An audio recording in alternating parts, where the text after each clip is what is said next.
Bianchi's gonna talk some rocket sports down the I-4 corridor.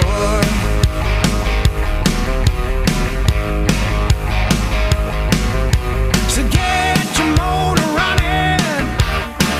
Time to put the pedal to the floor.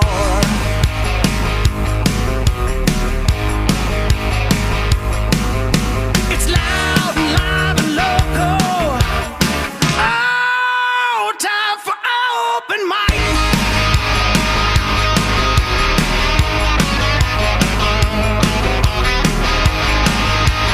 That is right. We are loud, live, and local on this fine Thursday morning in Central Florida. You can listen to us in so many ways. You are listening to us in so many ways. FM 96.9 The Game, AM 740, HD Radio 101.1-2. In fact, I got an email yesterday from somebody thanking me for alerting them to HD Radio because they say the signal is loud and clear. So if you don't hear us good on FM, go to AM. If you don't hear us on AM, you can always go to HD Radio if you have it. At FM 101.1-2. You can also listen on your cell phone by downloading the free iHeart Radio app. You can listen on your smart speaker. You can watch us on social media. Just go to the YouTube machine. Go to YouTube, search for Open Mic Live Stream, and you will find us right there. You can also watch us on Twitter and Twitch as well. We want to hear from you throughout the course of the show. You can give us a call. 407-916-8255. We don't have a phone. Bling, bling. Yeah. Is that what you wanted? Yeah. You can tweet us as well at 96.9 The Game. You can also text us in our Academy Sports and Outdoors text line. That's 50857. I, of course, am Mike Bianchi, the Bulldog sports columnist of the Orlando Sentinel. Adam Reardon, the deceptive intellect. He's along for the ride, as is Austin Pastolka, the Sultan of Sound.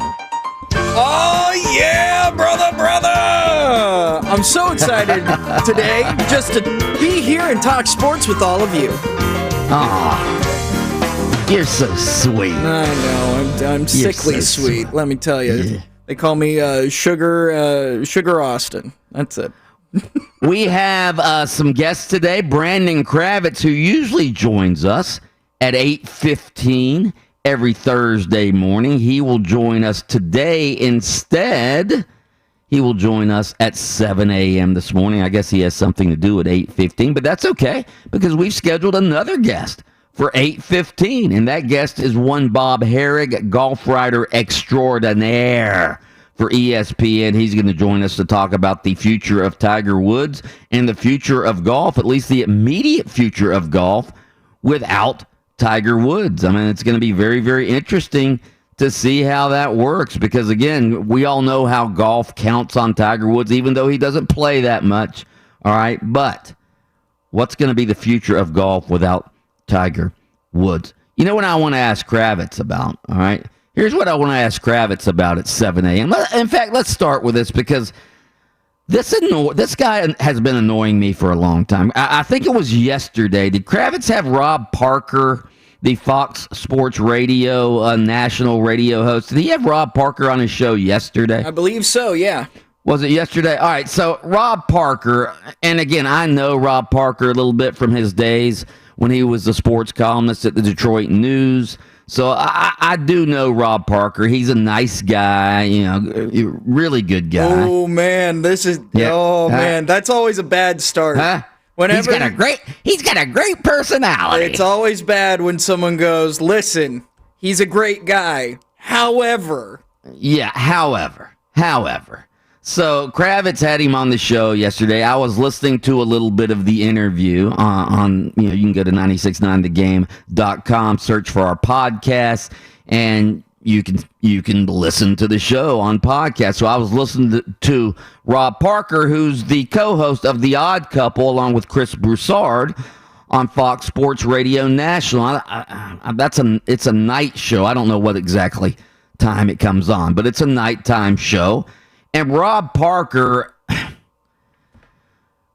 Adam Reardon, you've been on Sports Talk Radio a long time. You know these guys. I don't know if you used to be one of them, maybe, but one of the guys who just come up with these sort of contrarian, ridiculous takes just to be controversial. You know guys like that? Yeah. Yeah.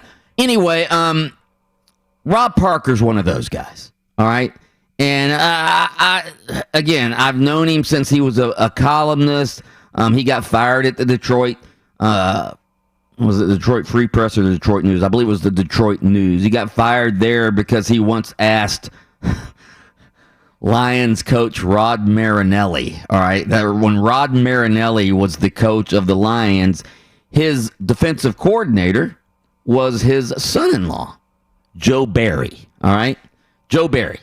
So Rob Parker, after the Lions lost one of their mini games, all right, he asked Marinelli, and the defense was terrible. He asked Rod Marinelli if he wishes his daughter had married a better defensive coordinator. Yeah. Wait, he got fired for that? Well, yeah, it caused a big controversy because Rod Marinelli was just livid. And I think it was when he, I don't know if it was Rod Marinelli. Funny. I don't care who you are. Gosh, the guy deserved a raise. What are you talking about? Fire? Come on, you don't ask that sort of thing in a press conference. That's ridiculous. What? All right. This is the young journalist being like, "What? Why wouldn't you ask that? That's funny." The same guys you think should be able to drink on the job. Okay. Well, hey, I'm just saying. Maybe Rob Parker was drinking on the job. Yeah, covering the Lions at that point would probably force you to drink. Yeah. So then Rob Parker went to ESPN, and he got fired from ESPN. I'm trying to remember what he got fired for. Austin, can you Google that? I think it was one of the black quarterbacks. It might have been RG3. He said RG3 wasn't black enough. Or something like that. So he got fired for that. This was several years ago. So he landed. It was about the Robert Griffin RG3 comment that he made on First Take. Okay, so he got fired from ESPN, and then he lands at Fox Sports Radio, and he does this national show. And a couple of his takes of late, he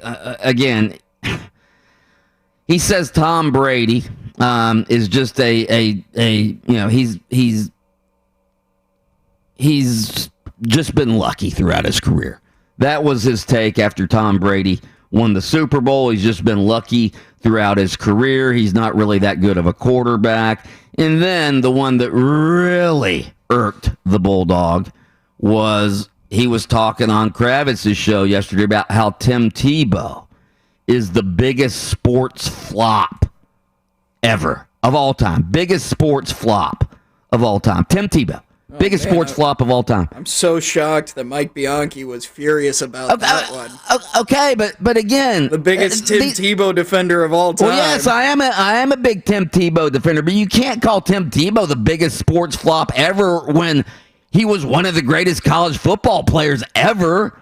So that would be like saying because Michael Jordan was a flop in baseball. Michael Jordan, one of the biggest flops ever. No. A flop is somebody you expect to be good at something and then is not good at that. Nobody expected Tim Tebow to be good at baseball, just like nobody expected Michael Jordan to be good at baseball because he failed at baseball. And he also pointed out that, he was drafted in the first round of the NFL and didn't pan out as an NFL quarterback. Well, first of all, how many of those guys are there? And Tim Tebow, where was Tebow drafted? Like 23rd or something like that. 22nd. Yeah, it's not like he's Jamarcus Russell. It's not like he's Jameis Winston. It's not like he's Blake Bortles and was drafted, first, second, or third. I mean, how many of those guys? To call Tim Tebow the biggest sports flop ever, which brings me to my point, all right? To call Tom Brady Tom Brady's just benefited from being in great situations, product of luck and circumstance.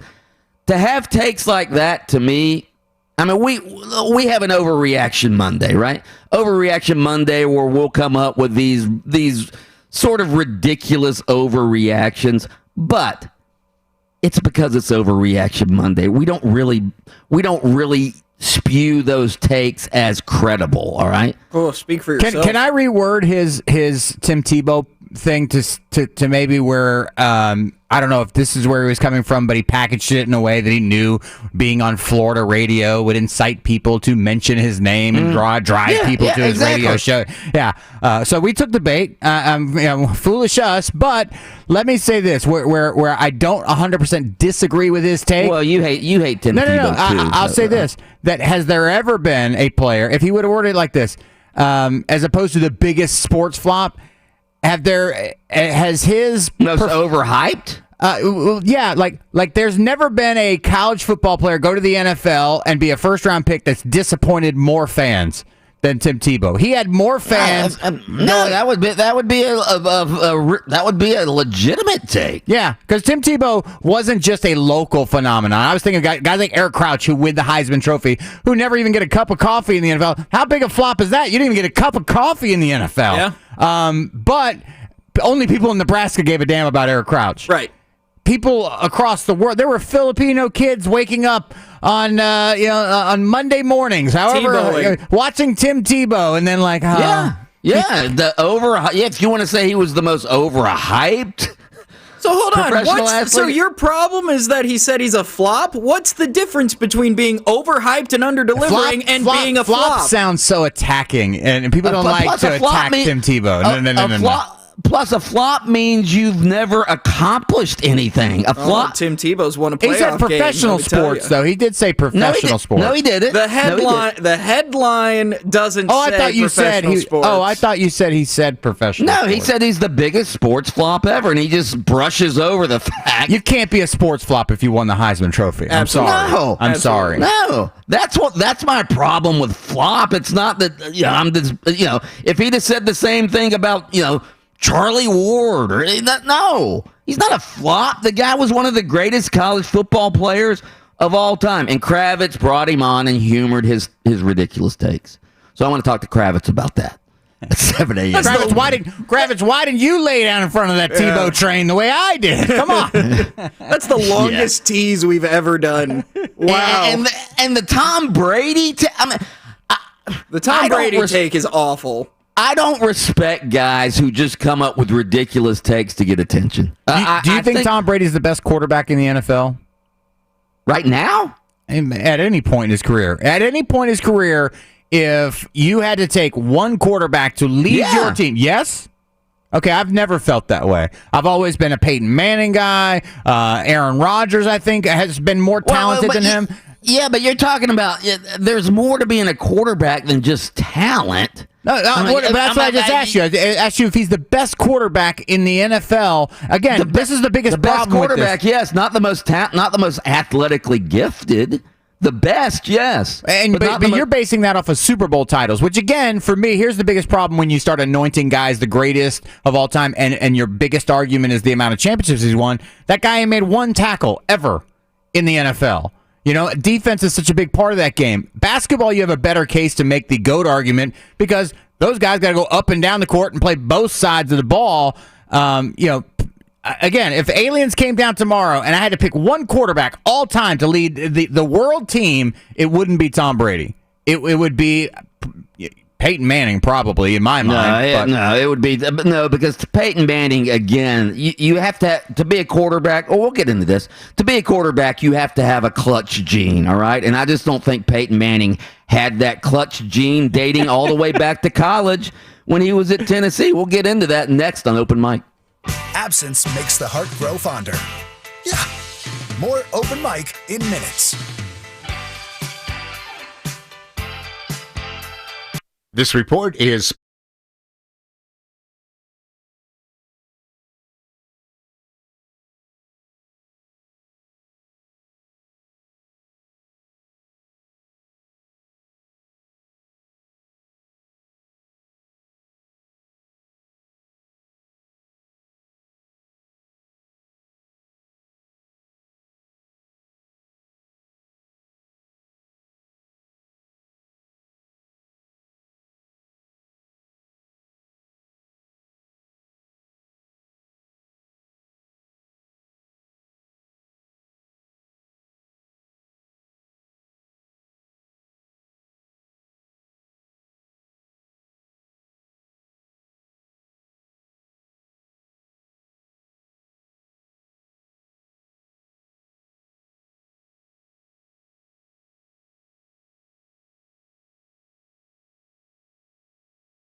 Is this Proud Mary? Looking for a job in the city. Just stealing the beginning of Proud Mary right I there. don't know what you're talking about. Totally different song. This is Mrs. Hippie Streamer. This is like when Vanilla Ice got sued by David Bowie. Ding ding ding ding ding ding ding, and he goes, "No, mine is ding ding ding ding ding ding." Yeah. So we can't play copyrighted music. We can just play bands stealing music. Well, I mean, What I affectionately refer to as the karaoke version of this song. I got so eager to rip into Rob Parker, I forgot to do the open mic early morning inspirational quote of the day. This comes from the great Abraham Lincoln, who once said, and I'll quote right now, "Give me 6 hours to chop down a tree, and I will spend the first 4 sharpening the axe." First 4. Yep. What does that mean? What does that mean? What he means is, if you get all of your tools prepared, mentally, physically, any job that you have to do will be a hell of a lot easier. Preparation. Yeah. Right? Yeah. Get your tools ready. Be prepared. Luck is where preparation meets opportunity. Yeah. There you go. So would you say, hold on one second, are you implying that Tom Brady was lucky because he had all of these opportunities to win Super Bowls, Mike? Yeah, he created those opportunities by getting his team to the Super Bowl. 10 of them. Sounds like you're saying he's lucky and had good circumstances. Well, obviously he had good circumstances as well. I mean, yeah, he was coached by Bill Belichick, who's an evil genius.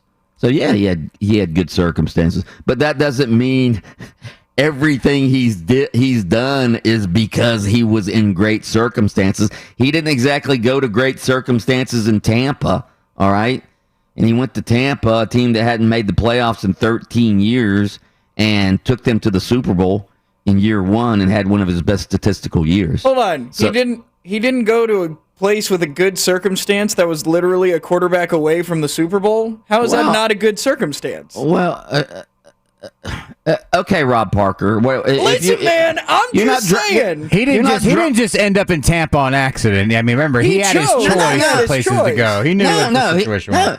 No, but he knew that he knew he was good enough that given those weapons, he could turn them into a great team. Could another quarterback have gone there and turned them into a great team? No. Only the GOAT could. Only the GOAT could have taken them to the Super Bowl. Aaron Rodgers gets traded to the Tampa Bay Buccaneers. You're so full of it. No. Aaron Rodgers. Oh, Mike. Mr. I hate contrarian takes on sports radio. Aaron Rodgers in Tampa Bay wouldn't have won that Super Bowl is what he said. No, absolutely not. Absolutely not. Because full of it. Because Aaron Rodgers, when he walks into a locker room, all right, when Aaron Rodgers walks into a locker room, people don't go, man, we better get to work because Aaron Rodgers is here. You think Aaron Rodgers is going out to Tampa Prep High School during a pandemic and working out with his teammates? No. Come on. There's more to being a superstar and being the greatest of all time than just having arm strength and athletic ability. You mean leadership ability as well, and clutch genes, such as one Aaron Rodgers has shown he has had throughout his entire career. When he has led teams, if you say how many Super Bowls has he won, I'm going to lose my freaking mind. Okay? Because he has done more with less talent than Tom Brady has. He's done more with less talent than Tom. That's ridiculous. Is it That's ridiculous? Yeah. Tom Brady didn't always have the greatest talent in New England, especially on the offensive side of the football. But he always had a defense. The Patriots always had a defense. What have the Green Bay Packers had? They've always had a crap defense and no run game. All they had was Aaron Rodgers. They didn't even have good wide receivers for most of his career. What do you mean a crap run game? They had Big Eddie Lacy for a while. Big Eddie Lacy. Big Eddie Lacy Only for a while. Only thing he was running to was the buffet, brother. They had Amon Green for a while. That was with Brett Favre. They had Dorsey Levens. They also had Bart Starr. That's right. Aaron Jones. Yeah. That's recent. Yeah. Aaron Jones was the last 2 years. Hey, Tom Brady deserves credit, but it's always hard for me to get into the GOAT arguments definitively and include people that don't play any defense. It's hard to say, like, okay, his team won this many that makes him the greatest of all time. It's like, well, if you have the better defense, and let's admit that Tom Brady's had better defenses throughout his career on his team than has Aaron Rodgers.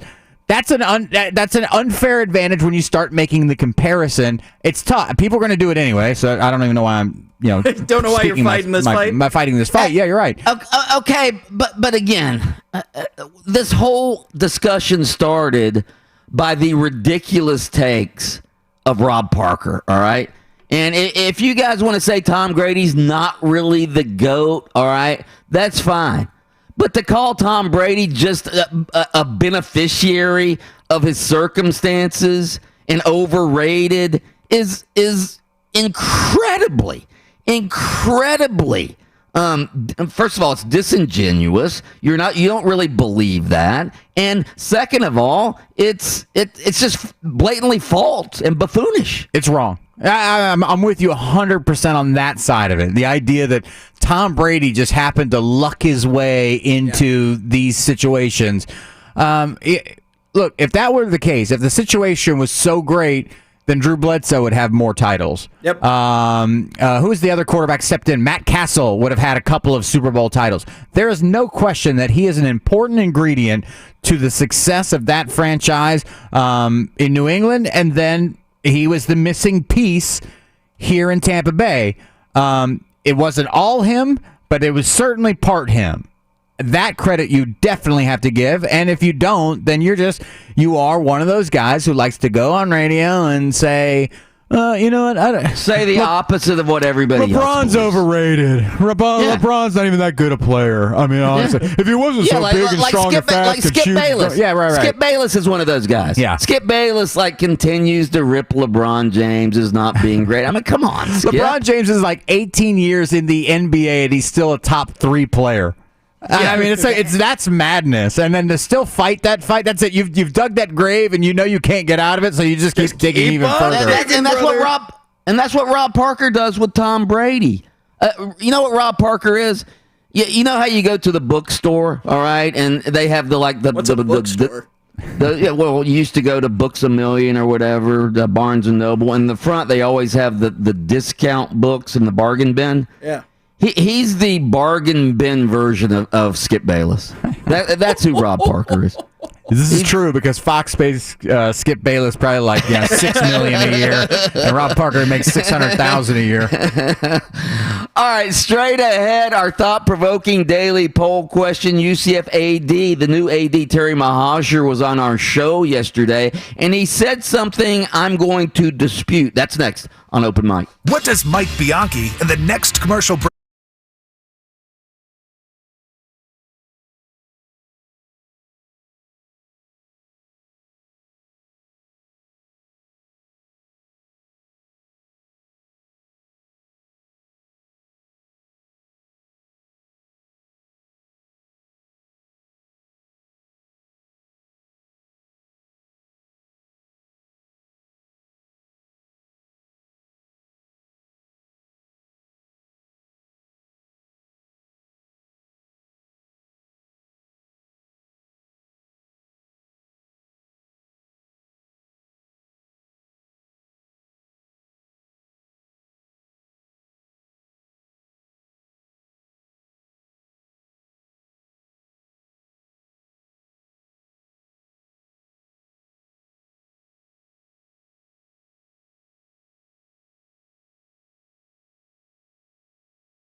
Austin.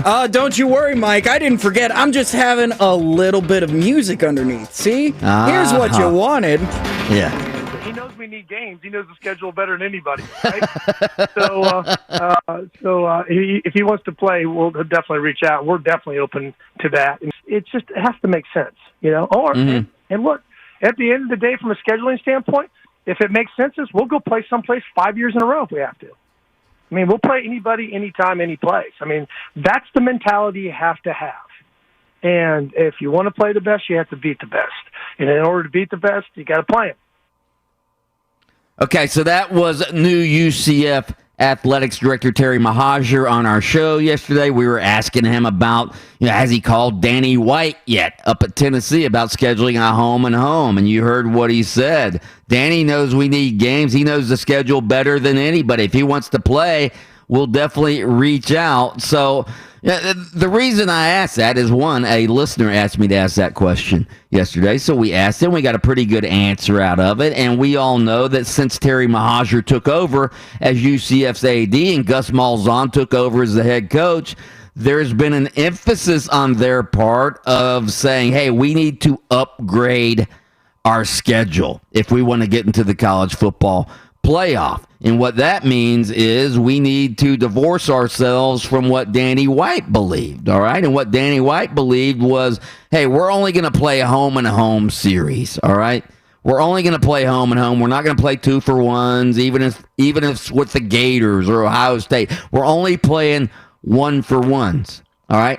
Here's my question, and also our thought-provoking daily poll question, which Austin has up on Twitter right now. You can go vote at 96.9 The Game. And the question is this: even though the new administration at UCF is talking about upgrading the football schedule by playing 2-for-1s with big-time Power 5 opponents, is it financially wise to give up the extra home game coming out of the pandemic? And that's why, again, I love Terry Mohajir's attitude. I love Gus Malzahn's attitude. Hey, we'll play anybody, anywhere, anytime. We'll go on the road 5 times in a row if we have to. That's what Terry Mohajir said yesterday. But, and again, that sounds great for sound bites and for the fan base. But let me turn into the old fuddy-duddy here this morning, guys. The old bean counter. All right? Ooh. Yeah. What is OK Boomer? Yeah, okay. I'm going to turn into the OK Boomer practical fuddy-duddy. All right? And again, love the attitude of Terry Mohajir. But Danny White's philosophy was based not on the fact that he didn't want to go on the road and play these guys. He didn't want to give up the home game. Because a home game at UCF, you can ask Mark Daniels, it's worth anywhere, depending on who they play, $3 to $5 million in revenue that UCF can put in its pocket. $3 to $5 million for a home game. So we're coming out of a pandemic where UCF's finances aren't very good. We have a financial crisis in college athletics right now. It's not just UCF, it's everybody. Even the big-time schools are having financial issues and are laying off people and, can't pay their bills, can't pay their loans on their facilities, all of that stuff. So how are you going to give up $3 to $5 million if you're in debt? Why would you do that, first of all? So I was, as you were speaking, I was thinking 2 different ways Terry Mohajir can accomplish this, I think, and correct me if you believe I'm wrong. This is a 2-for-1, right? So basically, you're talking about 1 year you'd have to offset losing a home game, right? Yeah, you'd have to offset losing $3 to $5 million. Right. Which is a big part of UCF's budget, by the way. How valuable to the schools are those preseason Chick-fil-A kickoff games? We have a bunch of those. We have a few of those. They're only valuable if ESPN is paying for them, or is ESPN going to pay for a UCF Chick-fil-A? No, not usually. So I'm wondering if they can't, if that would be a way, if they could entice or become an attractive enough brand, even though the brand is high. I mean, would it be attractive enough for ESPN to say, hey, to start the season, we've got UCF versus Wisconsin at the beginning of the year? Again, I don't know how. I don't know, but I know Danny White wanted to play those preseason kickoff classics, and there wasn't much interest on the network. From the network side. Okay, no, from the network side is what we're talking about here. Well, again, I think if UCF keeps banging the drum a little bit, if they can get back to 1 loss, 2 loss, 3 is pushing it. But get to that point where people are asking the question, how would they do? Okay, fine. Against Alabama, yeah. Sure, they won the bowl game when that team didn't care. Well, Wisconsin would care about the first game of the season. And I'm just picking Wisconsin because they're not a national championship contender, but they're from the, it's something like maybe in the 1 year where you have to give up the home game, you get creative and figure out a way to find another game on your schedule that would offset that. Either that or...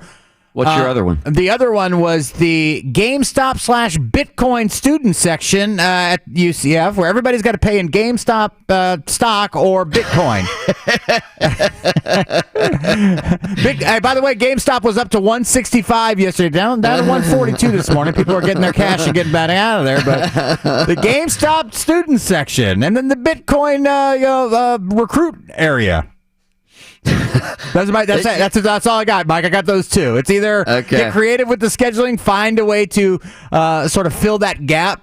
It's only one game. If you're talking about a 2-for-1, say with Florida, because that was always the discussion, you're going to get a home game, they're going to get a home game, then you've got to replace that other home game that you're going to give away to them.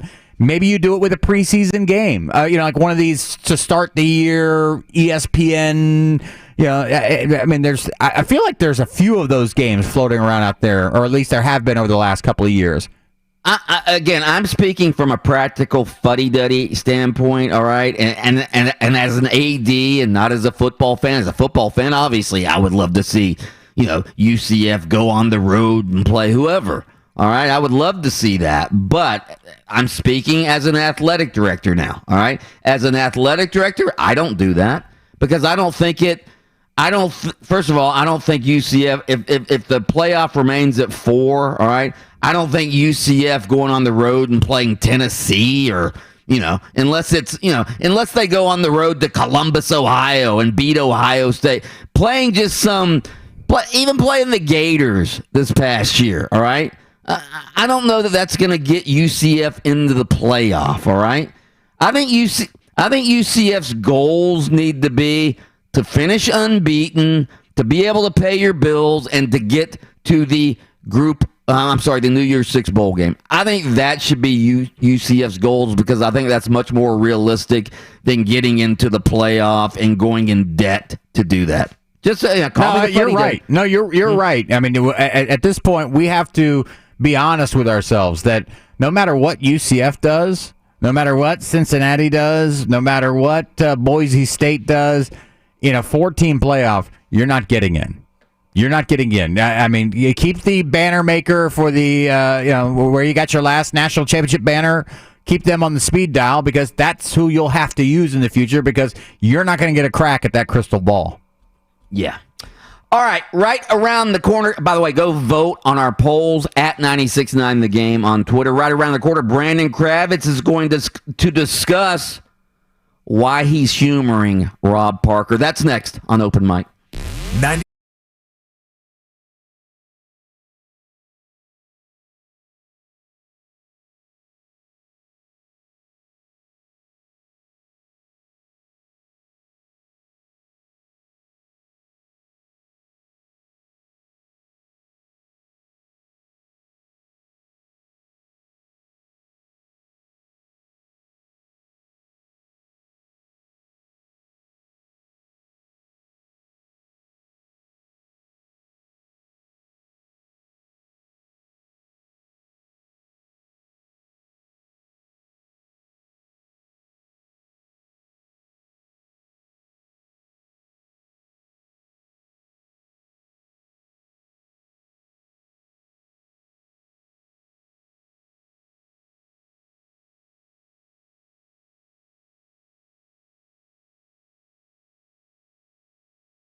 scene or hospital. No, they did not.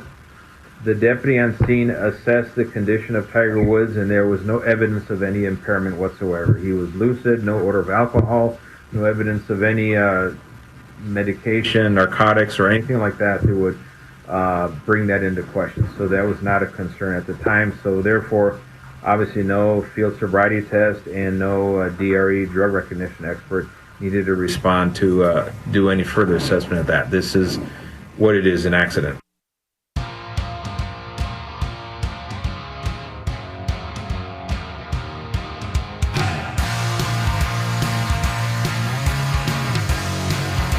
That was a spokesperson.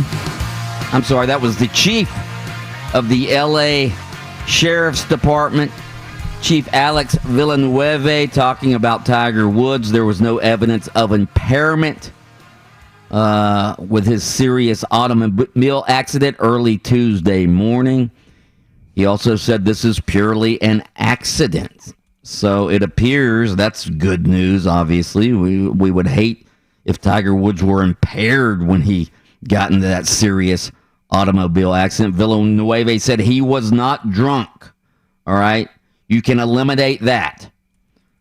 I do wonder, though, because, again, we talked about the last time, this was 3 or 4 years ago, Tiger, he wasn't pulled over. He was actually on the side of a interstate highway in South Florida. His car was parked irregularly on an interstate. He had 2 flat tires. He was obviously impaired then, and he had been on painkillers. All right, and shortly after he was arrested for DUI, he went into a rehab because he was addicted to painkillers. I'm wondering if the sheriff's office will do a blood sample just to test and see if he had any sort of painkillers.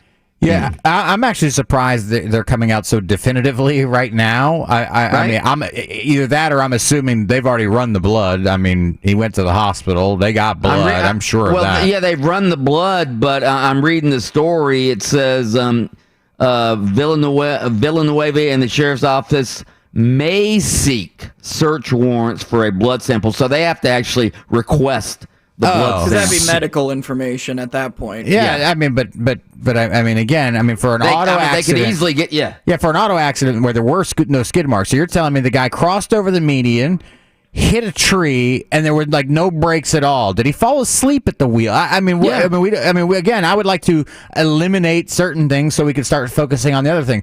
And how about we didn't see a need to do a field sobriety. He had bones sticking out of his leg. Yeah. What are you talking about? You didn't see it. No, we had we saw the need to get this guy evacuated. I understand you didn't ask him to walk the line and put his foot up in the air, okay?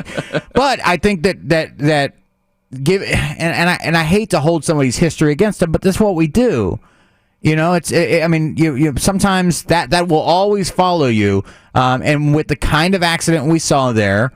An accident of this magnitude? Yeah. Again, I'm reading a story, and there's a criminal justice professor is quoted in this story from the Associated Press, Joe Giacalone. All right, he's a John Jay College of Criminal Justice professor. And his quote is, "The blood test could give us a whole other insight. Because it's Tiger Woods, people are going to demand answers. You have to dot your I's and cross your T's." So, yeah, and again, we saw this in Windermere when Tiger Woods had the famous Thanksgiving night escapade, over a decade ago. The Windermere police just sort of let Tiger slide. They didn't test him for anything, any of that. You don't want that. You want Tiger Woods to be treated as any other person in a serious auto accident would be treated, right? Yeah, no, and I would assume that most any of us, if we crossed over a median and smashed into a telephone pole while we were driving at 7-something in the morning, risking the other, people would want to know, like, dude, what was up with that guy? Mm-hmm. You know, I mean, was he drinking? Was he, to me, I have to take out the fact that I love Tiger. I mean, Tiger brought my eyes and my attention to a sport, brought my interest, brought my money to a sport that I didn't care about when I was 20-something years old. But at the same time, when something like this, you want answers. And, I would think that, and again, given his history, and I hate to say that, but the question is going to be out there, and you'd want to know. And if there's a blood sample out there, and the sheriff's department's like, well, nobody was really hurt except for him, so we're not really, because forget about a tree. What if that's a car with 3 kids in a minivan? We're taking that blood test. We're looking at that blood test, right? There's no question about that they're getting the warrant, getting that served so they can analyze that blood to make sure he wasn't under the influence. Are they just going, well, the only person hurt here is him, so let's not drag his name through the mud with more DUI type stuff like that? If that's what's happening here, I don't know, but I mean, certainly I think you would like to know the truth. I think most people enjoy knowing the truth about all things. All right, let's do a little front page of the internet, shall we? What you reading there, honey? It's very exciting stuff, you see. It's the front page of the internet. Here we go with the front page of the internet this morning. We start off with YouTube's trending page where the new Spider-Man title has been revealed. I know both of you waiting with bated breath for the new Spider-Man title. Spider-Man No Way Home is the next title, continuing on the trend of all of these Spider-Man movies having home in the title. Spider-Man Homecoming, Spider-Man Far From Home, now Spider-Man No Way Home. The internet ran with this and started making mock titles like Spider-Man Google Home or Spider-Man Phone Home. Nice. Stuff like that. I really put in the vote for Tidy Spideys. Tidy Spideys. That video, which is just the title reveal, it's not a trailer, it's not anything, it is just revealing the title, has 1.2 million Is that a person views. saying, hey, here's the title, or is it they do a little skit with Tom Holland, Zendaya, and whoever the other person is in this movie, and they do a little skit back and forth talking about the Spider-Man title, and it's funny. Go watch it. It's interesting. 1.2 million views. Happy birthday today to a man who was in Lord of the Rings. He was in the Goonies. He was the titular character Rudy. Sean Austin. Yes, you nailed it. Sean Austin. Happy birthday. I knew it after Goonies. Yeah? Yeah, oh yeah. He's got to be 59 by now. He's got to be at least 50. He is the big 5-0 today. 50 years young. Goonies still plays today. Still slaps today, as the kids would say. That's right. You know, Google. That slaps as well, but it's different. Google. And then trending on TikTok is someone who got banned from TikTok. It's That Vegan Teacher, which if you've seen anything of the Toxic Vegan, I'm sure you've seen this person. You're pop sure? Up. I'm sure. You're sure. I am sure you. You bet your life on it. I got bad news for you, my friend. It's like you're speaking. Seriously, this is like you're speaking Greek to me. I have no idea what you're talking about. I've not even seen the toxic vegan. So the toxic vegan? Yeah, the person, the vegan that says you have to go vegan for the rights of the animals. Is that a specific person, or you're just saying, hey, listen, you've seen those types of people? I've seen those types of people, but there is one that a lot of people think of. She's got short hair, glasses, short blonde gray hair. Well, that's a stereotype, okay? All right, fair enough. Anyway, she was big on TikTok, and she would make these wild claims about how the plight of black people is the same to the plight of animals, and would say a number of racist things, a number of crazy things, all in the effort to make people vegan. And it was a trend on TikTok. It insults you with racism, so you put that steak down. Right. Yeah. It's crazy. So people on TikTok would duet her videos or make a video while her video is playing and eat steak, eat meat.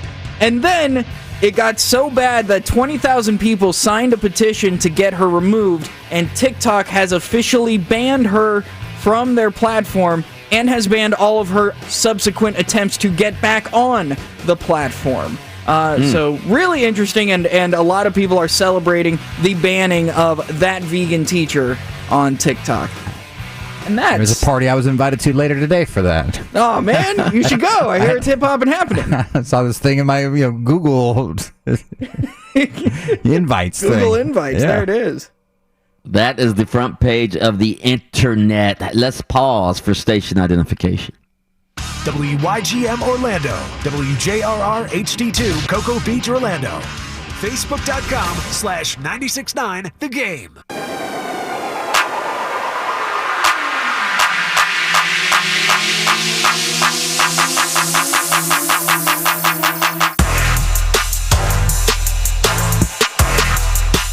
I can see him walking out of the smoke right now. Brandon Kravitz, host of In the Zone every afternoon right here on FM 96.9 The Game, AM 740, HD 101.1-2.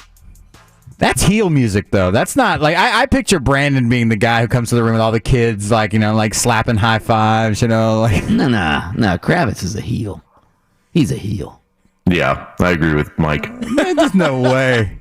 Especially when he has bad guys on like Rob Parker. Especially when he has heels like Rob Parker on his show yesterday. Yeah, and he didn't correct him either. So that was like the day that Hulk Hogan tore off the old red and gold there and had the black and white on. And he leg dropped Randy Macho Man Savage. I leg dropped Tom Brady yesterday. and I booted Tim Tebow in the nose.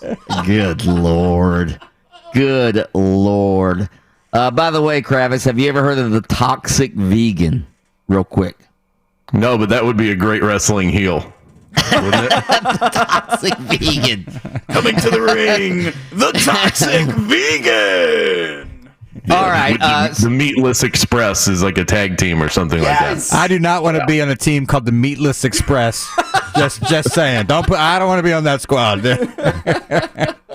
You can listen to Brandon Kravitz and Stefan every weekday afternoon right here on this station starting at 3 p.m. All right, so I was listening to your interview with Rob Parker yesterday. I went to the website and got the podcast and listened to your interview. Now, you don't know this, but Rob Parker is one of those guys that really annoys me. All right? Oh, no, I do know this. Yeah, Rob Parker is... Yeah, and again, I know Rob Parker from his days when he was a sports columnist at the Detroit News. I like Rob Parker, all of that. He's a good guy. He's the host of the co-host of The Odd Couple on Fox Sports Radio. When's that show on? At night, right? 7 to 10 p.m. 7 to 10 p.m. on Fox Sports Radio. Yeah, he and Chris Broussard are The Odd Couple. And Rob Parker is one of these guys that whatever anybody else is saying, he's saying the opposite. All right? He's saying the opposite. He's one of these contrarians who every day is an overreaction Monday for Rob Parker. All right? Every day is an overreaction Monday. So, two of the things you were asking him about yesterday is Rob Parker has been on this train.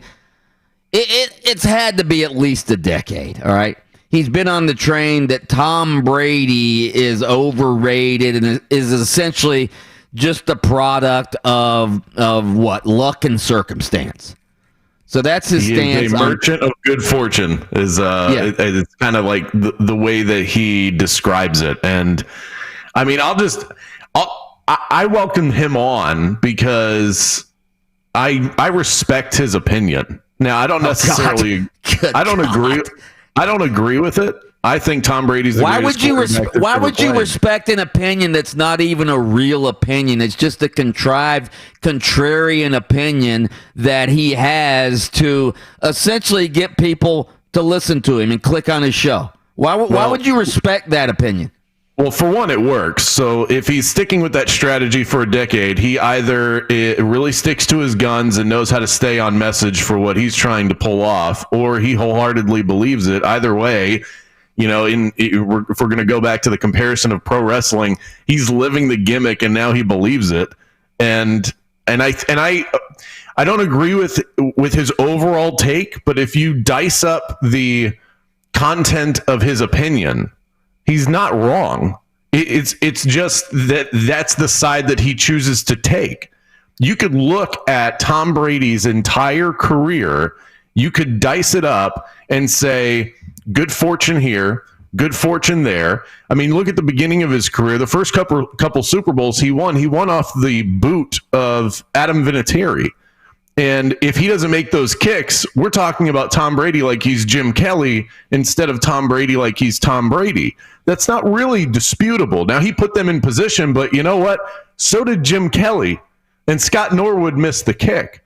So if you wanted to take that side, you can. Those were incredible defenses, and Tom Brady was sort of a system quarterback at that time. Now, he progressed, and this is indisputable. He progressed beyond that, and then went a stretch after he progressed to become a stat monster, and he's breaking touchdown records, and he is the reason for their success more than anybody else. That was not the case when he started.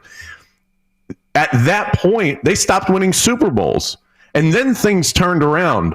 And he mentions the game against the Rams. The Rams scored 3 points in that game. That game was a credit to the defense of the New England Patriots, not because Tom Brady played great. Tom Brady threw no touchdowns.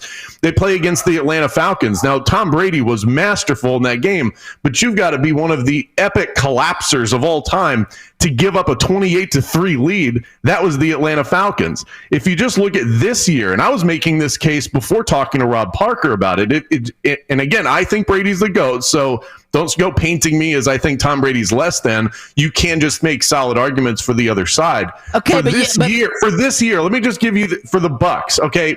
He beats Taylor Heineke in the first round. He goes up against a guy that was essentially a fourth-string quarterback who played really well in that game. And then you go up against Drew Brees, who had nothing left in the tank in that game. So you went up against the worst version of Drew Brees we've ever seen in his entire career. And then the next week, you go up against the Packers. Tom Brady plays a masterful first half. He was dreadful in the second half of that game. And it's only because of Aaron Rodgers and Matt LaFleur, whoever you want to place the blame on, they don't win that game. Then you go to the Super Bowl, and he only has to account for one touchdown to beat Patrick Mahomes and the Chiefs. So there's an argument to be made that Brady has been the merchant of this good fortune. Come on, Kravitz. That is selective. Again, you can't just ignore 10 Super Bowl appearances and 7 rings. You could make that argument about anybody. John Elway, he was a beneficiary of having a great defense and a great running game late in his career, and that's when he won his Super Bowls. Peyton Manning, noodle arm Peyton Manning goes out on top when he wins the Super Bowl because of the Broncos' great defense that year. You could go down. Joe Montana wins 4 Super Bowls because of the West Coast offense that nobody knew how to stop, and it was Bill Walsh. It wasn't Joe Montana. How do we say that? Because when Joe Montana left, guess what? Steve Young came in, and he had even better stats than Joe Montana, and he won Super Bowls as well. So George Seifert takes over from Bill Walsh, and because it's Bill Walsh's team, he wins Super Bowls. So you could go down the list of great quarterbacks and come up with reasons to say they were a product of their circumstances. And for Rob Parker to say Tom Brady is one of the most overrated quarterbacks of all time is ridiculous. No, but that's the thing, is that's what makes the headlines, and that's what gets people like you to react to it. I had the full-length conversation with him yesterday. This is archived. You can listen to the podcast like you did. He doesn't try. Thank you very much, Austin. It's the In the Zone podcast. You find the best of the best channel on iHeartRadio. So he does say Tom Brady is a great quarterback. There's no denying that. Tom Brady is great. I just don't think he's the greatest. So we're saying that somebody's opinion doesn't matter because they don't have Tom Brady at the top of their list. That it is now a sports, whether it's media, fan, whatever, that is a mandate that you think Tom Brady is the greatest quarterback of all time, and you're not allowed to have a dissenting opinion. I can't get behind that. Not when your dissenting opinion is buffoonish, like the Tim Tebow thing he was talking about yesterday on your show. Tim Tebow, the biggest sports flop ever. That's what he said. The biggest sports flop. Well, he's talking ever. about his pro career. He's not talking about what he did at Florida. That would be ridiculous. Well, he didn't differentiate. He just sort of brushed over. Made a better headline if you left pro sports out of it. He just sort of brushed over one of the greatest college football players of all time. And he how did can say he was overrated in college? I will say that. Yeah. Again. Okay. Biggest sports flop ever. Flop means that everybody expected you to be a success and you weren't. Okay, then if it's not Tebow, and this is one of those where I don't necessarily agree, but I respect his opinion because I think it's a valid opinion. I just happen to not share the opinion, and I think that those are good conversations to have, as I know you agree with. And if you want to say Tim Tebow is the biggest pro sports flop of all time, I can certainly listen to that if you bring good arguments. He does. I've got no problem with it. Who else? He doesn't. But if it's not him, then who is it? Who is it? Biggest sports flop of all time means that you would have to have been expected to be a success. Nobody expected Tim Tebow to be good at baseball. He wasn't a flop because nobody expected him to do anything. Even when he was drafted into the NFL, nobody really expected Like the baseball thing is just it's just the happy birthday writing on a cake. The entire cake and the icing is his pro football career. That is what he's talking about. The baseball thing just makes a nice little additive to it. Now come on, Kravitz. He said that about Tim Tebow because Tim Tebow is so popular that he can say that and people are going to react to it. He doesn't believe that. It's ridiculous. So you don't think that Tim Tebow's pro football career was a flop? Not as much of a flop as, like, I don't know, Blake Bortles, Jamarcus Russell. I mean, I can come up with a lot bigger flops than Tim Tebow. But those guys, yeah, I mean, if you're those guys don't get the clicks. Those guys don't get the clicks. That's what it is. From a scouting perspective. If you say Blake Bortles is the biggest flop in NFL history, nobody's going to get mad at you. Blake Bortles wasn't a cultural icon. He was an icon in Oviedo. Okay, but what does cultural icon have to do with being the biggest sports flop ever? Because I think Adam Reardon brought up the best point. It was because there were people around the globe that wanted to see him succeed and thought that he could literally walk on water. And he had a brief stint of success with the Denver Broncos and then could not make a roster after that. And that was extremely disappointing. He was somebody that so many people wanted to see succeed in the NFL. And whether he wasn't given a fair shot or he just wasn't good enough, some combination of that, he just never became the guy that we all wanted to see. And that was never the case with Jamarcus Russell. That was never the case with Blake Bortles or Todd Marinovich or any of these other guys. Tim Tebow rose above all of them. I would consider Jameis Winston to be a much bigger flop than Tim Tebow. Definitely not. No, okay. Well, Jameis Winston's led the league in passing. That's ridiculous. Jameis Winston led the league in interceptions as well, and he was the number 1 overall draft pick. Tim Tebow was drafted. A flop. He's a turnover problem. Tim Tebow couldn't even make the Jets. Tebow had problems sticking with the Jets and playing Mark Sanchez. Tim Tebow has more playoff wins than Jameis Winston does. Okay. But that goes back to the Tom Brady argument. If your only argument for quarterback is what they is their Super Bowl wins and their playoff wins, then you're not looking at the totality of what it takes to be good at that particular job. No, it's just an easy take of just I can go to Wikipedia and go, look, Robert Horry has 7 championships. He's the greatest, right? No, when I think of flops, I think of guys. Okay, this was a can't miss prospect who missed. That's what I think about when I think of flops. Tebow was never a can't miss prospect. Was he overhyped? Yes, but that doesn't make him the biggest sports flop ever because nobody expected him to be a great NFL quarterback. In fact, when he came out, people said, why are the Broncos even drafting him in the first round? That doesn't make you You can blame Josh McDaniels on that, but there you go. You wonder why I brought on Rob Parker for the opening of your show in this segment right here. This is why.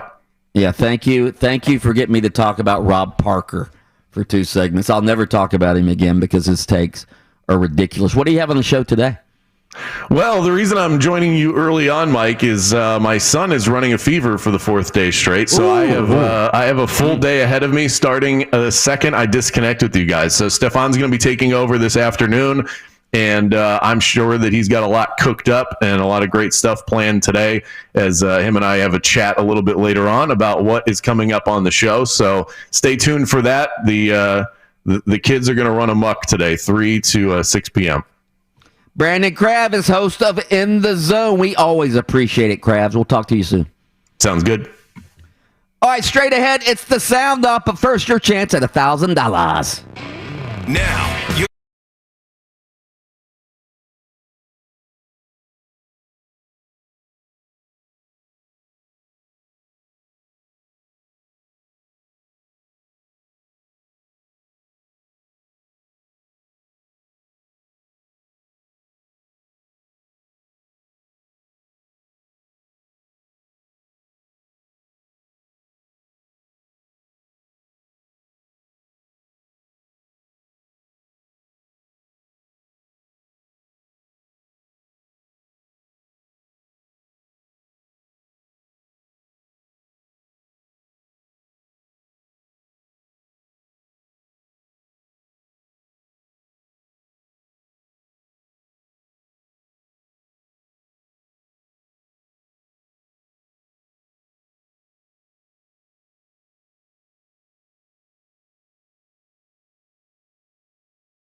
games. He knows the schedule better than anybody, right?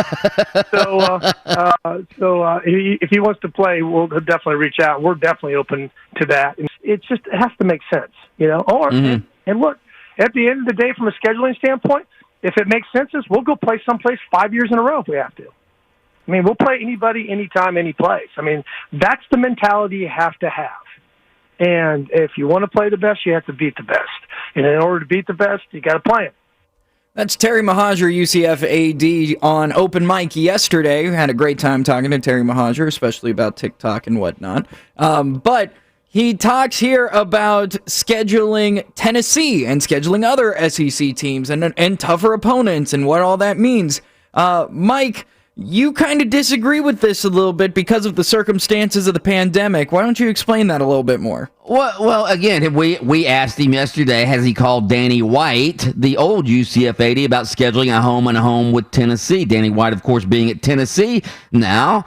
And that's when he went on the whole scheduling thing. And again, I love the soundbite. I love his attitude. We'll play anybody, anytime, anywhere. We'll go on the road 5 times in a row if we have to. All right. That is obviously the opposite of what Danny White believed. Danny White believed we only play 1-for-1s because we can't afford to give up the extra home game because it's $3 to $5 million in our pocket every time we play a home game. And again, I love Terry Mohajir's attitude, but coming out of a pandemic, UCF's athletic department is in debt, as are many athletic departments around the country. I just don't think UCF can afford to be giving up $3 to $5 million just for the fact that they want to go play in Gainesville when even if they were to beat the Gators, they're still not getting into the playoffs. So what good does it really do you? Sound off. I think he's probably looking somewhere around June right now, from what I'm hearing. But yeah, I mean, his leadership, he doesn't have to be out there throwing it anymore. He can be standing there coaching the out of them. So I'm hoping we have an off season for the younger players. Tom doesn't need it. For him, he can learn as much standing and sitting in my golf cart as he can out there throwing the ball again. So for me, it's just a matter of hopefully having those practices. So that's Bruce Arians being colorful as ever, and while the sentiment is that, Tom Brady doesn't really need offseason work. Overrated. Well, Tom Brady's overrated anyways, according to Rob Parker. Obviously, he's overrated, but, so Tom Brady doesn't need this. But I want to focus more on Bruce Arians and how we've seen him after the Super Bowl with his comments and his ability to just throw some colorful language in there at any time. Do you think now that he's won a Super Bowl, he's letting it run free a little bit more because he can say whatever he wants now he's a champ? So he's never been one to sort of mince his words. Sure. I mean, he's always been an outspoken guy. He's been a colorful guy. But I think you can almost hear it in his voice. I think that there is a confidence now of, anything I say goes. And you can't really question anything I say anymore because I'm no longer just the quarterback whisperer. I am a Super Bowl champion head coach. And that ring carries so much weight. I do. Actually, listening to him speak right there, there is even more of a freeness in when he just kind of says, "Listen, I've got the mic. I'm gonna go." He's always been that kind of guy, but it even sounded more so then. Maybe I'm just reading more into it. The guy's just a product of his circumstances. Come on, he's a champion. Yeah, he's got Tom Brady now. That circumstance is a little bit better. Those guys made a bet for each other. Sound off. I think, I still he has in the tank. One thing about Big Ben is that, I had that chemistry with him, so for them to even let him go or to even think about it, it wouldn't be the best because, I would love to play with Ben. I always tell Ben, give me 4 more years, but obviously he's a lot older, so we'll see how that goes. That's Juju Smith-Schuster, star wide receiver of the Pittsburgh Steelers, saying that overrated. Saying that Big Ben. Amen. Gosh dang it. Why do I even ask these damn questions? Mike, say what you want to say. Yeah, Big Ben overrated as well. I mean, he's been a product of his circumstances, playing for one of the great organizations in all of sports throughout his career. I mean, if he'd have played for the Jaguars, what would Big Ben be? I mean, good Lord. No. He wouldn't have won 2 Super Bowl titles, I can tell you that. That's for sure. Big Ben, I mean, the problem with Big Ben is he's going to count so much against the Steelers' salary cap. Can they afford to keep him at a decent salary, or Is Big Ben going to be willing to take the NFL minimum to be a starting quarterback next year so he won't count so much against the cap? So that's the Steelers would love to have Big Ben back. They just don't want him back at $40 million against the cap. So that's the big thing with Big Ben. Sound off. That's all the time we have for Sound Off today.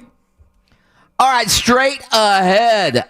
College basketball March Madness right around the corner. They're going to play March Madness, but should they play college basketball conference tournaments? That's next on Open Mic. More Open Mic up next. Cowardly.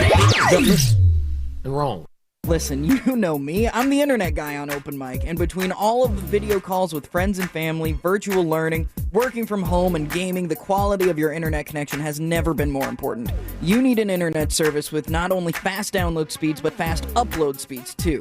Upload speeds are what you need to send content out into the world, like video chatting, gaming, and uploading large projects for work or school. It's time to switch to AT&T Fiber. With 20 times faster upload speeds, AT&T Fiber delivers a faster internet experience than cable. With AT&T Fiber, unlimited internet data is included, and there's no annual contract. Call 1-877-ONLY-ATT or visit att.com/getfiber to find out about the great internet offers from AT&T. Limited availability in selected areas. Internet experience and 20 times claims based on combined up and download capacity of AT&T Internet 1000 versus major cable providers. 1 gig service with uploads of 35 megabits per second and Internet 1000 wired upload connection speed. Download max typically 940 megabits per second for Internet 1000 speeds. Vary not guaranteed. Restrictions apply. Check availability at att.com/getfiber. Heard the good news about COVID-19 vaccines? They're here, but you can do more than wait for your turn. Here's how.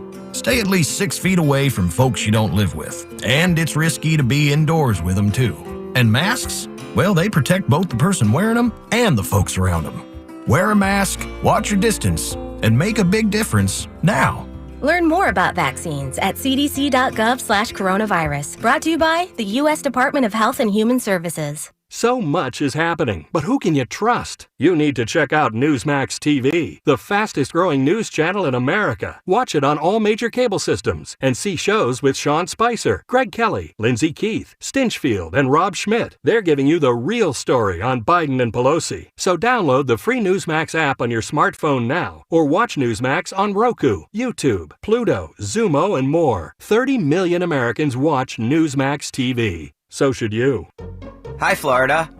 Everybody knows there are things in life that make total sense, like switching to Geico. They offer 24/7 access to licensed agents and have a 97% customer satisfaction rating. Other things make no sense, like chicken fingers. Last time I checked, birds don't have fingers. And don't get me started on buffalo wings. However, it makes total sense to bundle your renters and car insurance with Geico. You could save a lot, and they can insure your motorcycle, boat, and RV. Geico also has discounts for military and federal employees. But it makes no sense that the word abbreviation is so long. On the other hand, it still makes total sense to switch to Geico. They have an industry-leading mobile app you can use to pay your bill, file and manage a claim, or add a new driver. They even have local agents you can meet face-to-face. Conversely, it makes no sense that a doctor's workplace is called a practice. Aren't they supposed to be done practicing after med school? So, Florida, it makes sense to switch to Geico, online, over the phone, or with your local agent. Hey, boss, check this out. You're never home alone, and you're never away from home with Safe Touch. What now? Never home alone. Now that one I get. It's because of the two-way communicator. Yep. Any emergency and you're talking with the operator in seconds. Right. Never home alone. Yeah, but what about this never away from home thing? See, with Safe Touch's smart home automation, you can control your house from anywhere. What, is it that smartphone thingy again? Yeah, with the Safe Touch app, you can check your camera feeds, turn on the lights, drop the AC down, lock the doors. Boss, it's like you're there. Never away from home. Never home alone, never away from home. This changes nothing. I still hate Safe Touch, and we still gotta stick to the Crooks or Us golden rule. Stay away from Safe Touch houses. I need an aspirin. Crooks know to stay away from Safe Touch houses. Hi, I'm Lester Jackson, president of Safe Touch Security Systems. No one beats our technology or our price. Call Safe Touch today at 888-723-8682 or go to safetouch.com. State license number EF233. Get in the zone, AutoZone. Welcome to AutoZone. What are you working on today? Sure thing. We can help you replace those wipers. If yours are squeaking or streaking, it's probably time. We've got a wide selection of wipers that can stand up to any weather, including the right ones for your make and model. We've even got more ways to get them fast, like our next day delivery or free same-day store pickup. Getting the job done just got easier. Restrictions apply.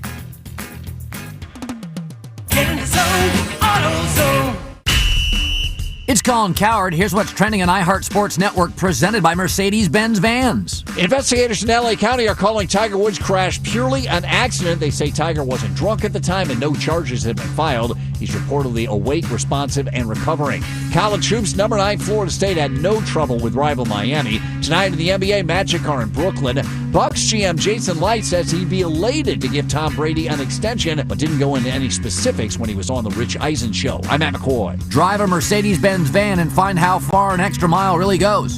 From customization and service to financial assistance, Mercedes-Benz vans are ready for anything. Go the extra mile by stepping into an authorized Mercedes-Benz van dealership today. This is Steve Clifford, and Magic Basketball lives here on FM 96.9 The Game.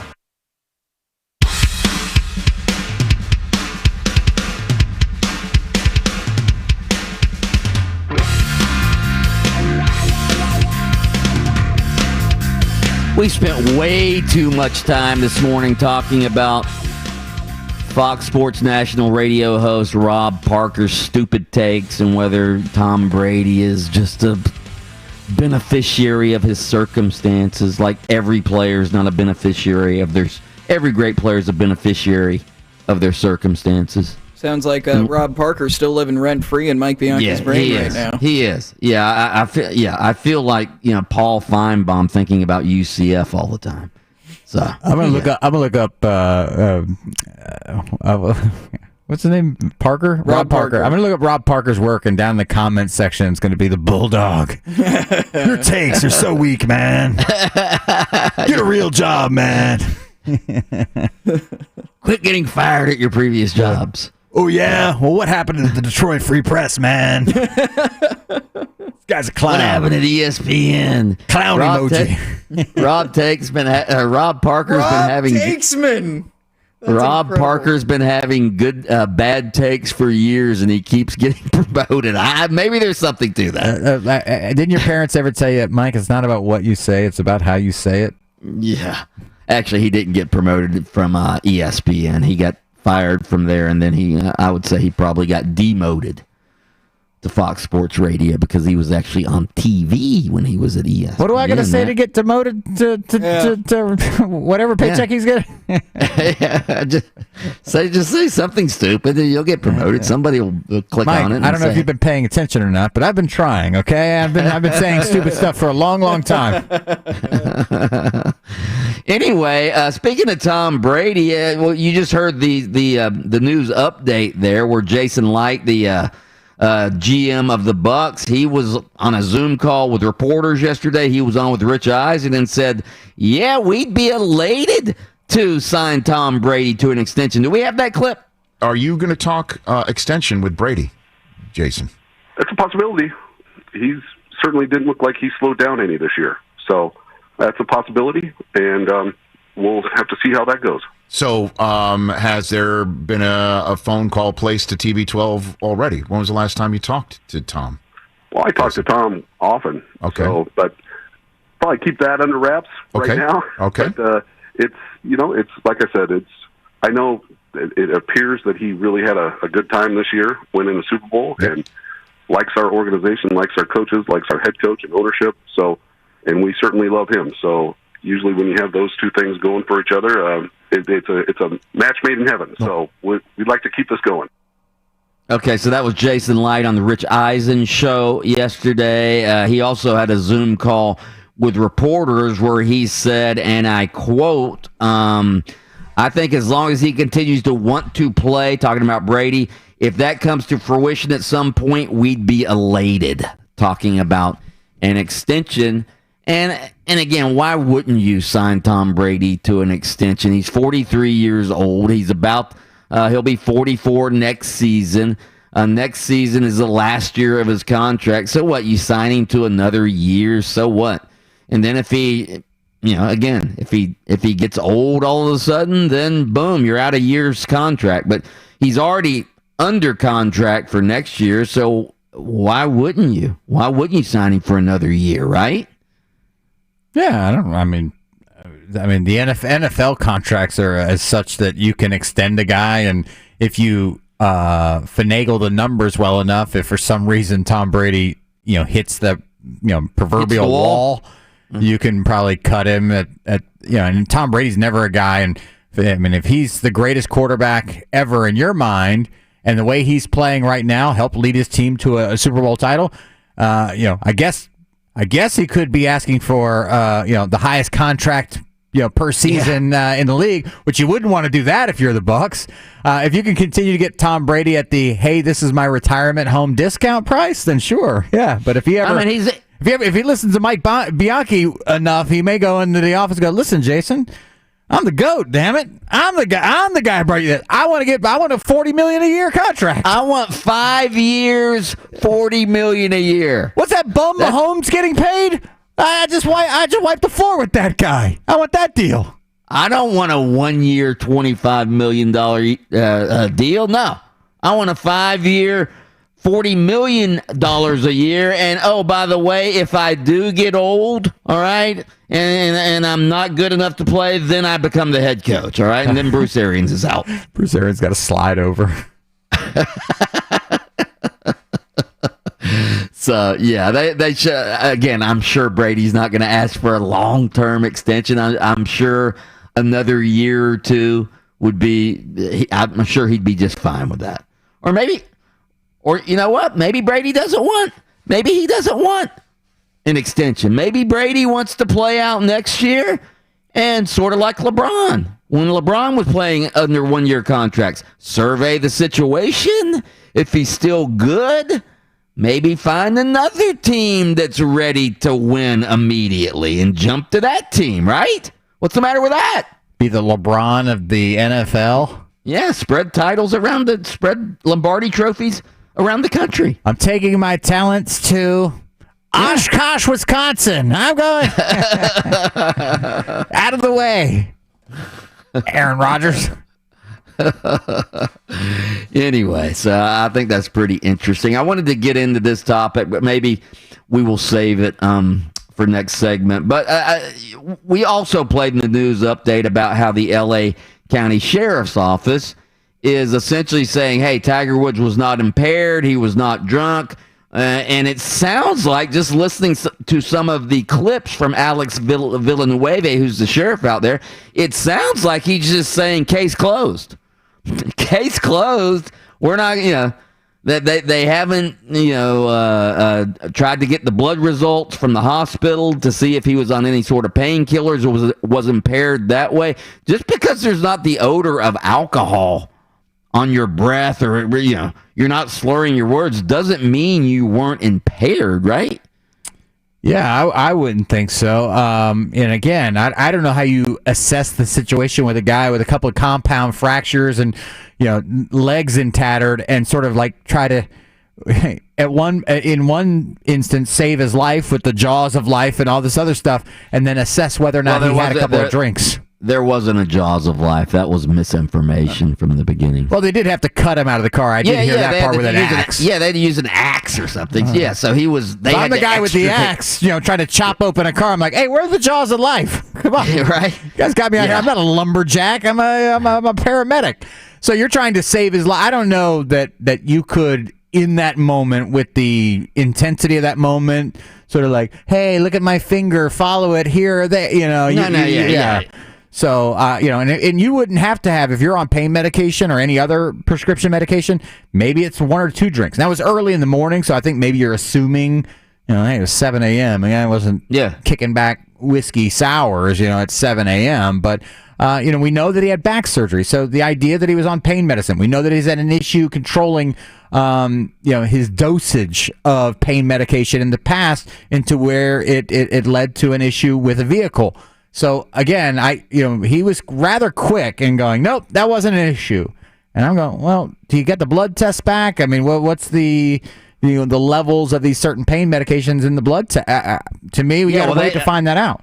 Well, the hospital obviously takes blood because Tiger Woods had emergency surgery. What would have to happen is that the L.A. County Sheriff's Office would have to seek search warrants for the blood sample to definitively rule out either drugs and alcohol. And as you said, and again, I hope Tiger Woods wasn't under the influence of anything, but that was a pretty serious automobile accident. Thank God there was no other cars involved or nobody got killed, but a serious accident nonetheless. And you would think that they would at least go through their due diligence just to make sure that there was no impairment. And you certainly don't want the public to think, hey, Tiger Woods is getting special treatment because he's Tiger Woods. If that were Adam Reardon or Mike Bianchi, would they be testing our blood to see? So you don't want the appearance that Tiger Woods is getting special treatment. All right, straight ahead, it's the blast. We are getting ready to detonate on a number of hot topics. That's coming your way next on Open Mic. 96.9 The Game, FM, HD. Online at 969thegame.com. On your phone with the iHeartRadio app. And on hundreds of devices.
the pedal to the floor.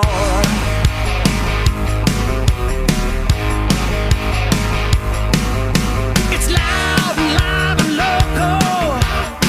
Oh, time for open mic.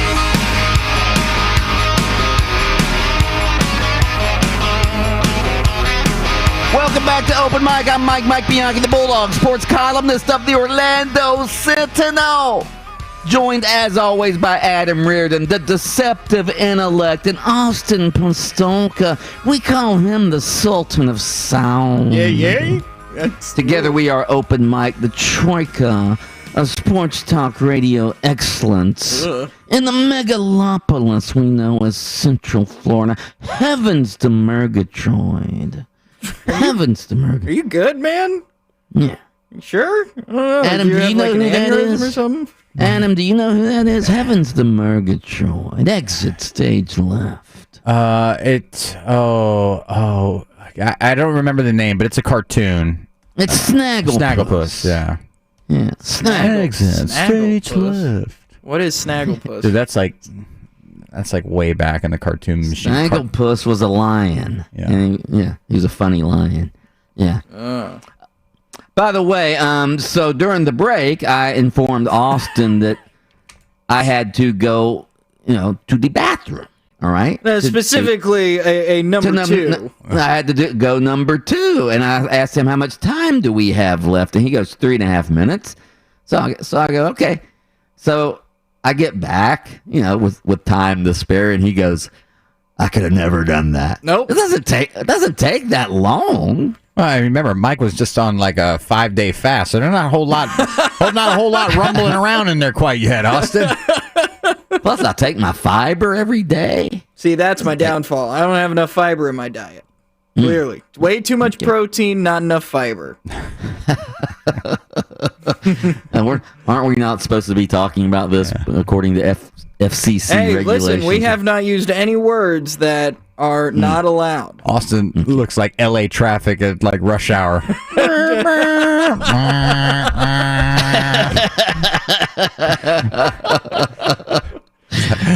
This is my exit. There's steak in there going, hey, hamburger, get a move or what? Let's go. Come on. I got somewhere to be. Let's get out of here. Oh, no. That's funny.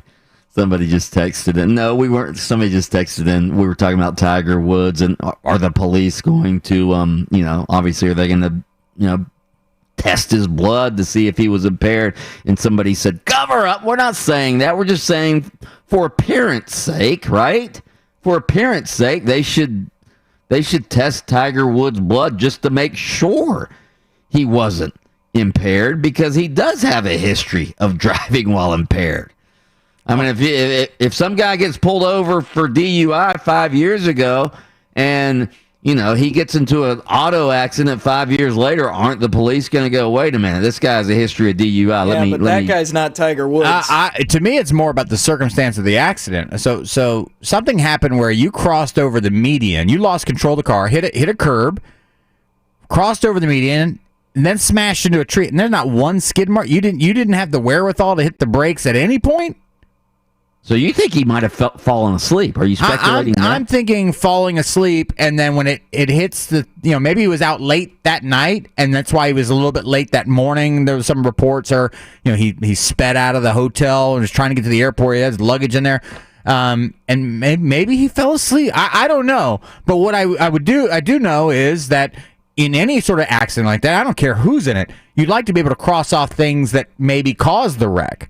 And in any case, whether it's Tiger Woods, Austin Pastolka, Mike Bianchi, me, Adam Reardon, that's one of the boxes I'd like to cross off, if at all possible. Was this guy intoxicated? If the answer is no, then we say, then we try to figure out whether or not he fell asleep. Was he texting? Let me look at your cell phone records. Let me go down the list to see what causes. Maybe it was a car manufacturing issue. Who knows? I had a friend of mine that used to have I won't name the brand and the make of the model, but something in his drive train or something like that snapped. You have no idea. You have no idea. I don't know. It's like in the what's between in the A-frame. What's between the two wheels? The thing that makes the car, the axle. Something in there broke, and it caused his car to go off the road and flip.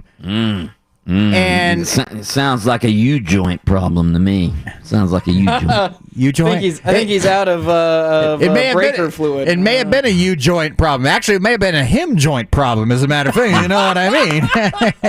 but nice. But that's sound like the head gasket. Might have been the head gasket. Head gasket. Yeah, head gasket may have blown. Yeah. Anyway, so that was the discussion on Tiger Woods. I wanted to get into this topic really quick because we got the NCAA basketball tournament coming up right around the corner. What are we, like 3 weeks away now from the NCAA basketball tournament? Obviously, there's going to be a tournament. It's not going to be like tournaments of the past. They're going to hold the whole thing. All the teams are going to be in the state of Indiana, and they're going to play on different days of the week than we're normally used to during the NCAA tournament. But they are going to have a big dance, all right? But we have to know by tomorrow, I think, is the deadline for every conference to tell the NCAA, are you going to play a conference tournament? How are you going to determine which team from your conference gets the automatic bid? And that's a discussion being had at conferences around the country. Should there be conference basketball tournaments right before not right before, but, usually usually a week or two before the NCAA tournament, they'll have the conference tournaments. Some of the smaller conferences have them 2 weeks before the tournament, and the major conferences usually have them a week before the tournament. And in fact, like the SEC, the Big Ten, they usually end their conference tournament on the Sunday before the NCAA tournament starts on a Thursday. All right? So are you going to gather all of these teams for a conference tournament in one spot and risk having a COVID outbreak right before the NCAA tournament? That's one of the factors that people are talking about. Honestly, I don't think they should have conference basketball tournaments this season, but we're going to get to that during our, what do we call it? The Blast segment coming up. Let's do the Blast early today because we have Bob Herrig on deck at 8:15. Bob Herrig, of course, is the ESPN golf writer. We'll get his take on Tiger Woods and what the future of golf is, at least the immediate future of golf without Tiger Woods. That'll be at 8:15. Right now, though, we're going to go early station identification. WYGM Orlando, WJRR HD2 Cocoa Beach. Listen live on iHeartRadio. Now. No, seriously, do it now. You feel that? I can feel it. We're about to blast off. Just took it to my veins! It's time for the Blast. Oh, hell yeah, it's time for the Blast here on Open Mic, and the Blast is brought to you by Frank Gay Services. If you need an electrician or a plumber and you need them right now, let me tell you where to go. Go to frankgayservices.com and they will hook you up with all of your electrician and plumber needs. That's frankgayservices.com. We will start off with that topic we were just talking about right there. The question is, should college basketball play conference tournaments during this pandemic-plagued season? Yes or no? Mike? Actually, I think an argument could be made, and I've always said they should never play conference basketball tournaments, but I understand why they do, at least in the major conferences, because they're big money makers and, TV ratings and TV packages and all of that. All right, I understand that. But in these smaller leagues, I've never understood why they play conference basketball tournaments. They don't make any money. I've been to these things. I've attended these things, all right? There's nobody in the stands. They're not selling any tickets. They're not making any TV revenue. Why not just allow the regular season conference champion, which is the best team in your conference, if you want to make some noise in the NCAA basketball tournament, if you're one of these smaller conferences, why not put your best team in there? Why risk your best team getting upset in the conference basketball tournament and then they don't make the NCAA basketball tournament? So, in principle, no, I don't think they should play college basketball tournaments any year. Conference tournaments. Mike and I agree wholeheartedly on this. I've always hated the conference tournament champion getting the automatic bid, which meant that a team that had a 10-19 season could win 3 games in a row and then represent your conference in the NCAA tournament. I absolutely hate it. Your automatic bid should go for the actual conference champ throughout the season, a true way to crown the champion. Right. But they want to have these tournaments because they make a lot of money, so they have to put some sort of carrot at the end of the tournament, and that's the automatic bid. And I hate it. I hate it. I hate it. But in the smaller leagues, though, they don't. Again, I don't think they even make any money on these conference tournaments. I mean, ESPN must give them something because ESPN's got a whole lot of time to fill it. I mean, this whole March Madness, sort of starts with like Bradley hitting some sort of half court shot to even make the tournament. And you know who will know if they make money on this? Mark Daniels. Mark Daniels, we'll ask him. There you go. 72% of the vote says yes, we should still have it. Come on now. More basketball.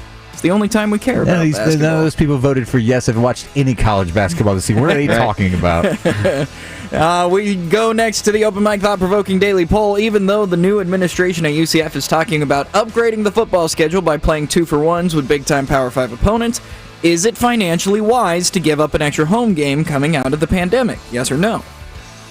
Now, we had Terry Mahajer, new UCF AD, on our show yesterday, and he said, hey, yes, we are in debt. We need to raise some money because of the pandemic, and it's not just UCF. It's essentially every college athletic department is in debt right now because there were essentially no fans in the stands last year for the most part. So, should UCF risk or should they sort of do away with one home game so they can play 2-for-1s? I mean, that one home game makes UCF about $3 to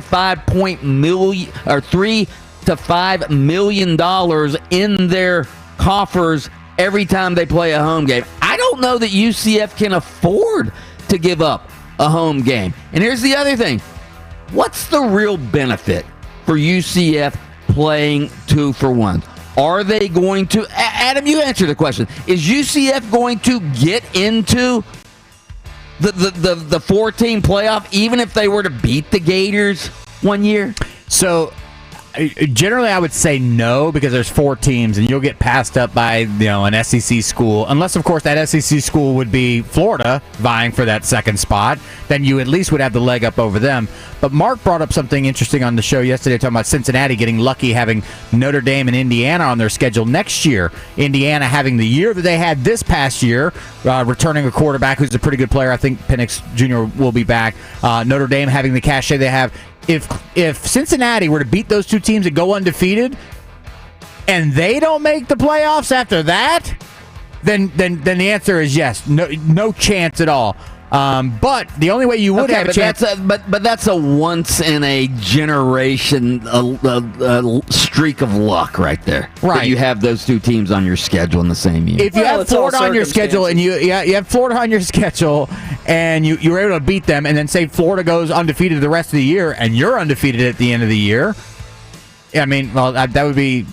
Well, yeah, you'd get in with Florida, as Florida would be the SEC champ, and then UCF will have beaten Florida. I mean, really, at the end of the day, that's your only chance to get in is to bolster your schedule. But you got to find dance partners, and to do that, you're going to have to give up something, which would be a home game at some point in the future. I'd rather be able to pay my bills, go undefeated, and get to a New Year's Six bowl game. I think that's what UCF's goal should be, not to get to the playoff. If it's the 4-team playoff, they're not getting in. Boo, boring.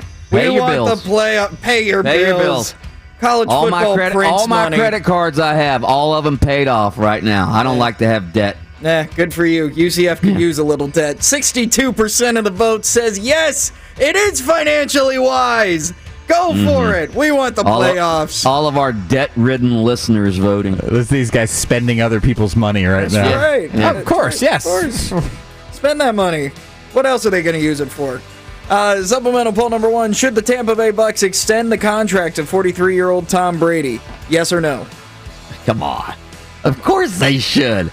They should give Tom Brady anything he wants. In fact, if he wanted a 4-year extension, they should give it to him. Just for the fact that he alone won them the Super Bowl. It was nobody else. It was Tom Brady that won them the Super Bowl. Forget about that defense. Forget about Bruce Arians. No. Tom Brady won them the Super Bowl. Tom Brady, even if he signed a 4-year extension and retired in 1 year, they should give him the remaining 3 years just for winning them the Super Bowl. Yes, absolutely. In the NFL, you can be quite creative with your contracts when you sign them. Sure, extend them. I mean, as long as he's going to give you the kind of contract that if in 2 years he's not that good, you can part ways amicably and not blow up your entire franchise. Sure, go for it. 75% of the vote says yes. Definitely. Only 75%? Wow. Only 75%. That's amazing. That's a landslide victory. Supplemental poll number 2, when Annika Sorenston tees it up at a regular LPGA event in Orlando today for the first time since she retired a dozen years ago. Could she still be the biggest draw in women's golf? Yes or no? I think she will be the biggest draw at this LPGA tournament. Now, obviously, she's not going to win it. She's 50 years old now? She hasn't played competitive golf in years and years and years. The only reason she's playing in this tournament is because it's at Lake Nona Golf and Country Club, and she lives at Lake Nona. She can roll out of bed and go tee it off in the LPGA tournament. But, I mean, let's face it, the LPGA doesn't have a lot of star appeal right now. I mean, I'm looking at the money list from last year, and I'll just read you guys some of these names. All right, let's see. Actually, never mind. I can't even find the money list. Oh wow! I can't find the money list. Wow. Hold on. Here it is. Oh, I thought it was more you had the money list and you're like, gosh darn it. I can't pronounce any of these. I mean, I've heard of some of these golfers, but some of them I haven't. Jin Young Ko, I've heard of. Obviously, great Korean. Se Young Kim, NB Park, Danielle Kang, Nasa Hataoka. Again, I think Annika Sorenstam is going to have huge star appeal this weekend at the LPGA tournament. She's a legend. I mean, she's a legend. Like Hulk Hogan coming back to WWE. Bigger than that. You know what it'd be like? That. It would be like if Tiger Woods, if he retires and he comes back in 5 years and wants to play the Masters, guess what? Everybody's going to be talking about Tiger Woods. That's what it's going to be like. Yeah, I mean, really, it's like Michael Jordan, coming back. And people would, if Michael Jordan said, "I'm going to play in one game this year," it's going to be this game for the Wizards against the Lakers. You know what the ratings for that game would be? Huge. You said this the other day when you were talking about men's tennis and how we're in the greatest era of men's tennis right now with all, greatest players of all time, or essentially 3 of them are playing right now, all right? And you said, but because they're not American men, people aren't paying attention to it. Couldn't the same be said about the LPGA Tour? There's no question about it, but Annika Sorenstam isn't going to necessarily bring eyes. Now, will she be the biggest star there? Sure. I mean, but I what I'm talking about is like a big jump in viewership. She's not going to supply that. I mean, she's not going to supply that. But you know what will happen? People will tune in Monday or look at a newspaper or go to the internet to see how's she doing that tournament. Maybe. Yeah. 67% of the vote says yes, she still will be the biggest draw in women's golf. Supplemental poll number 4. What are you most intrigued about watching on TV tonight? Is it the celebrity edition of Wheel of Fortune? Is it a new episode of Hell's Kitchen, the Gordon Ramsay show? What is that show about?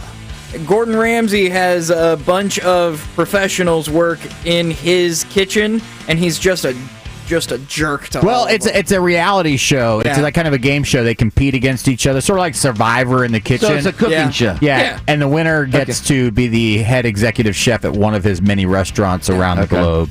All right, okay. And it is entertaining.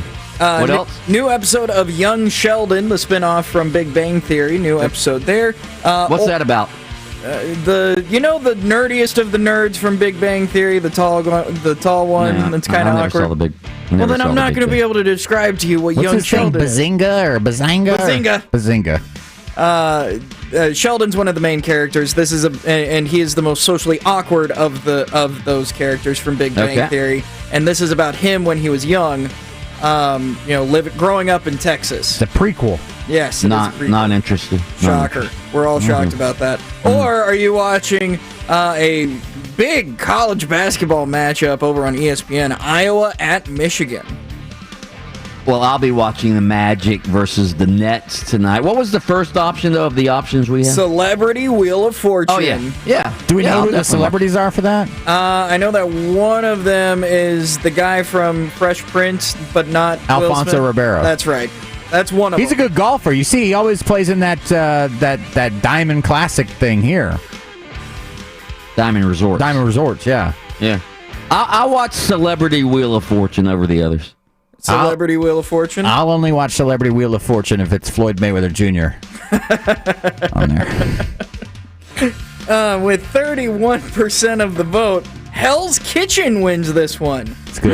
Our first non-sports victory in this poll. He's one of my people say, hey, if you could have dinner with 4 people, or play golf with 4 people, Gordon Ramsay. Gordon Ramsay is in my 4 people without question. He's awesome. He's hysterical too. And finally, the open mic Would You Rather poll. Would you rather live in a nudist colony or with the Amish? Easy. No, this is easy for me. I mean, good Lord. I'm not going to... a girl I was dating one time wanted to go to a nude beach, and I was like, hell no, I'm not going to a nude beach. I'm too shy for that. I don't like to show off in front of people, okay? So I'm going, I sort of respect the Amish. They ride horses. And they work hard all day. They work hard all day. Mike, you'd fit in perfect there. They don't have any of this social media and taking selfies of each other. No, I'm definitely going with the Amish. Oh, I am team nudist colony all the way. That's right, baby. That's right. And team nudist wins this one with 65% of the vote. That is the blast for today. Be butt naked watching TV. That's on your iPhone, tweeting. All right, butt naked taking selfies of yourself. Let's go. All right, straight ahead. Bob Herrick, golf writer extraordinaire from ESPN. He's going to join us to talk about Tiger Woods and what the future may hold for him after that awful automobile accident. That's next on Open Mic. Now, your chance to win $1,000. Text the nationwide keyword BANK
Obviously, the biggest sports story, actually, it's a transcended sports. Tiger Woods in a serious automobile accident on Tuesday morning out in L.A. It's frightening, just frightening when you read the details about how he had to be extricated from the car, the emergency surgery, all of that. Bob Herrig, of course, our good friend, ESPN golf writer. Nobody covers the sport better. Bob, how are you this morning? Thanks for joining us. Good, Mike. Thanks for having me. Hey, Bob, obviously you cover Tiger as closely as anybody, and you have for years. You know him, at least on a professional basis. What were your thoughts when you first heard about this? It was like a feeling of dread. You know, look, when I first heard about it, I didn't know it was as serious as it was. Obviously, I knew it was bad. It was a bad accident. I didn't know it was to the point where, you know, we were talking about perhaps that his life was in danger. So my initial thought was dread. I thought back to 2009, and while the circumstances were different, obviously, I just know what's in store. You know, it's just a situation where you know that he's going to be impacted negatively for a good amount of time. And obviously then when it became, you know, oh my goodness, he's in surgery for all this time, you know, then it took on a different tenor in terms of, you know, forget about golf. And really, even at this point now, I think that's the attitude, is that he's you know, seemingly okay, but he's got some serious injuries, a long road ahead of him, and you know, just getting back to a quality of life, I think, is probably paramount at this point. Bob, he's still in the hospital, right? What's the latest update? Yeah, he's still in the hospital. There's been some rumblings about him changing hospitals. They took him to a trauma hospital, which, you know, I think tells you a little something. It was they elected to go to a place to treat the injuries and believe that was the most important. And when you hear some of the experts talk about what went on when he had compound fractures, you know, they were very much working to make sure he didn't get infections. And, you know, it was a long surgery. You know, we're talking about seemingly at least 8 hours, and maybe longer. They have not come out with the full, you know, the official time length, but you can tell based on the timeline of how long he was there when they finally released a statement. It had to be a while. So there's some rumblings about moving him to a different place. It's hard to imagine him getting out of the hospital anytime soon. You know, he might have to be there for a while. You know, and then you've got to throw it into the mix, all the COVID restrictions at hospitals today. So there's some wondering about how many people can visit him even. Like, can his family visit him? Can his kids? Are they even allowed in there? So, and given what we know about his camp, you know, they're very private, and I don't sense that we're going to be getting daily updates. You know, we're not going to be getting a lot of information, which, of course, you know, I would counter by that leads to all the speculation that can be wrong. You know, it would probably serve them well to put out the truth and let people know what's going on. But, you know, I'm not sure that that's going to happen. And so we're going to be sort of in this void here, I think, for a good bit of time. Bob, I have to tell you, when I heard that he had to have emergency surgery and was in a trauma hospital, the first thing I thought about was UCS former quarterback Mackenzie Milton over in Tampa a couple of years ago when he got his leg essentially destroyed against USF, and they had to rush him to Tampa General, which had a trauma unit, to have emergency surgery because they were worried, hey, this guy might have to have his leg amputated, and thankfully that didn't happen. But that's what I thought about. And these are serious injuries when you have to have emergency surgery, right? No question. I mean, I think another example is Alex Smith, the Washington quarterback, who's almost lost his leg.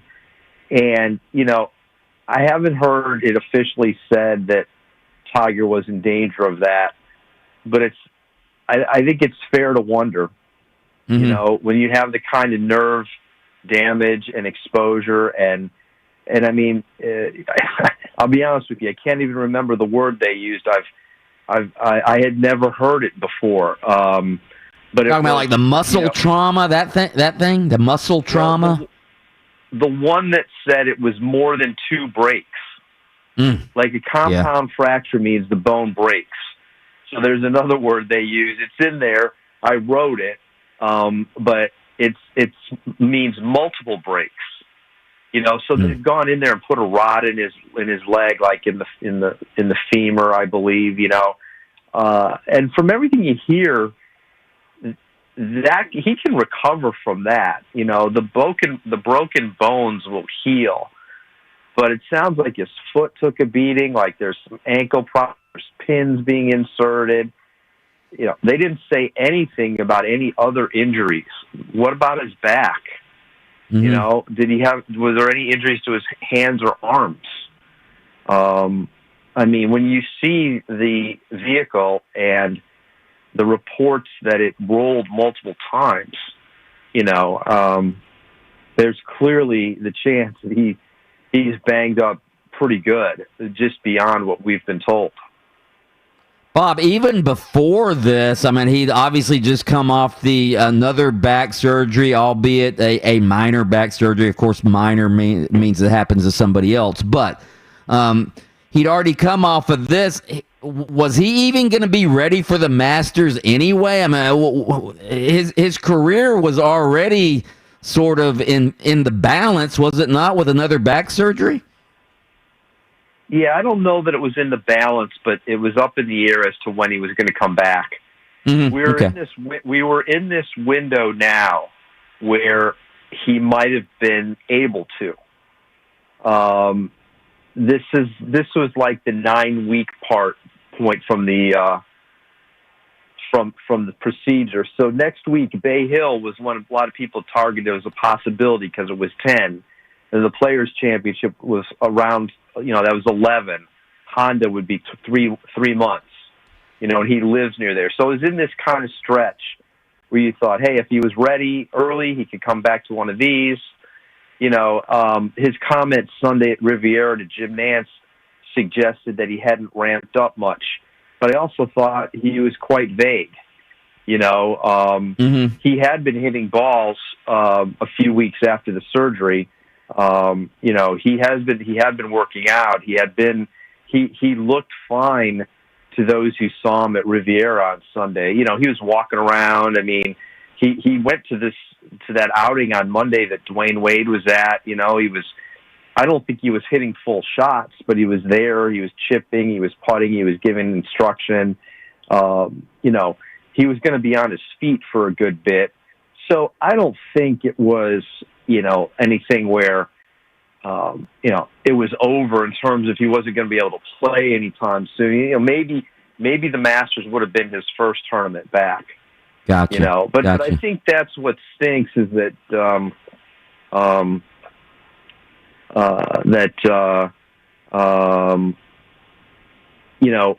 he's at this point where he should just be able to play when he wants and enjoy it. And if he wanted to be a ceremonial golfer at times, so be it. And now we're wondering if that's even going to be possible. Bob, last thing, as long as we got you just mentioned the Arnie, the Bay Hill coming up next week. It's been 5 years since Arnie's been gone now. How has the tournament sort of weathered Arnie's death? Well, I think they made a concerted effort to ramp it up. They formed that Arnie's Army charitable arm. They gave it, even though it had enhanced status, they made a bigger push to show that tournament, Tigers tournament, the Genesis and the Memorial Nicholas's tournament, they all give an extra year exemption. They have a bigger purse. Like this purse next week is like $9.3 million. It's 10.5 this week at a World Golf event. Most tournaments are in the $7 million range. So they have tried to elevate it above a regular event. And, I think that has helped, and the Arnie's Army charitable arm, for years and years, I think this, Mike, going way back, there was a lot of sort of indifference to charity with that event. And that's a big, and look, I say that, and we all know how much Arnold did for charity in so many ways. So it's not really about that, but the tournament wasn't linked in that way. It was far more of an IMG enterprise, and it was a way to take care of IMG clients and that sort of thing. And I think they've tried to change that narrative.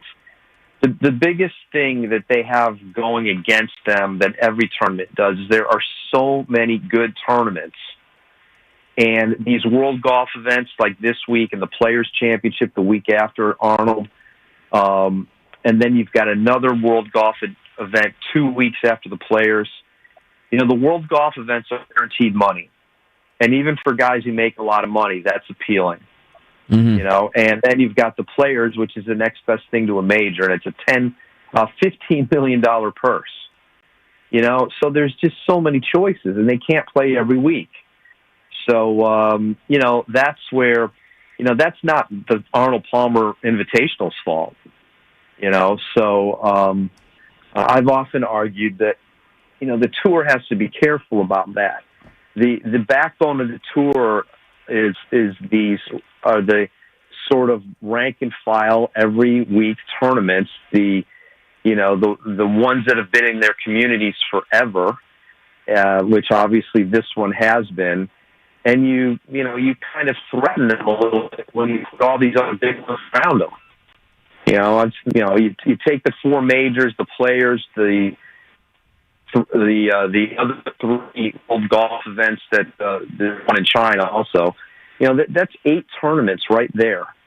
Throw in the FedEx Cup playoffs and you're up to 11. Some guys only play 15 or 16. So where are they going to go? A lot of them want to go to Riviera or Pebble Beach. A lot of them play in Hawaii. I see Jack gets a good turnout at his event. It's just like all of a sudden they run out of places that they can play, and it hurts the little guy. I'm not suggesting they're a little guy, but where they are on the schedule, it's a really, really crowded time of year. Bob Herrig, nobody covers golf better. Check him out at ESPN.com. You can find him on Twitter at Bob Herrig. Bob, we always appreciate it. Thank you. Thanks, Mike. Be well.